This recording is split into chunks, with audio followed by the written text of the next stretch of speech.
അളി ഒരു ഒലക്ക് കിട്ടും. ഇവിടുത്തെ തലമണ്ട അടിച്ച് പൊട്ടിക്കാനാണ്. അടി ഇവനൊരു മാസത്തിന്റെ അവസാനം ആകുമ്പോൾ കറക്റ്റായിട്ട് കയറി. അടുത്ത മാസത്തിന് ആദ്യം ഒരു വാക്കുപോലും പറയാൻ ഈ പഹയം മുങ്ങിക്കളയും.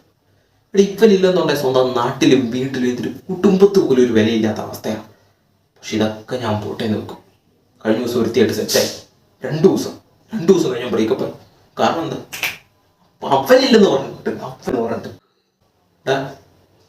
ഇതുകൊണ്ട് വരുന്നവനാ.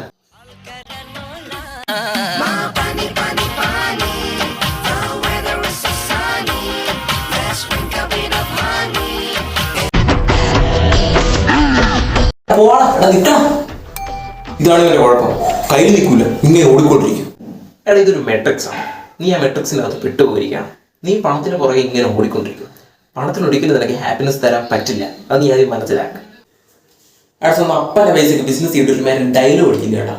എടാ നിനക്കൊക്കെ പാരമ്പര്യമായിട്ട് കിട്ടുന്നതാണ് സ്വത്ത്. നമ്മളോടൊക്കെ പാരമ്പര്യമായിട്ട് പറഞ്ഞിരിക്കുന്നത് ഇപ്പൊ പോയവന്റെ പുറകെ ഓടിക്കോളാനാണ്. അത് മാത്രമേ നമുക്കൊക്കെ അറിയത്തുള്ളൂ. മെട്രിക്സ്, കോപ്പ്, ലൂപ്പ്. എടാ 4ാം ക്ലാസ്സിലെ ടീച്ചർ പണ്ട് പഠിപ്പിച്ചിട്ടുണ്ട് അറബിക്കഥകളിലെ സുൽത്താനെ പറ്റി. സുൽത്താൻ അവളെ കൈ നിറയെ പണം വേണം. ഇപ്പം അങ്ങോട്ട് പോയവൻ വേണം. പണ്ട് സുൽത്താൻ അവനായിരുന്നു ഇഷ്ടം. ഇപ്പം സുൽത്താൻ ഒരു പഞ്ചെങ്കിലും ആയാൽ മതി എന്നുള്ളതാണ്.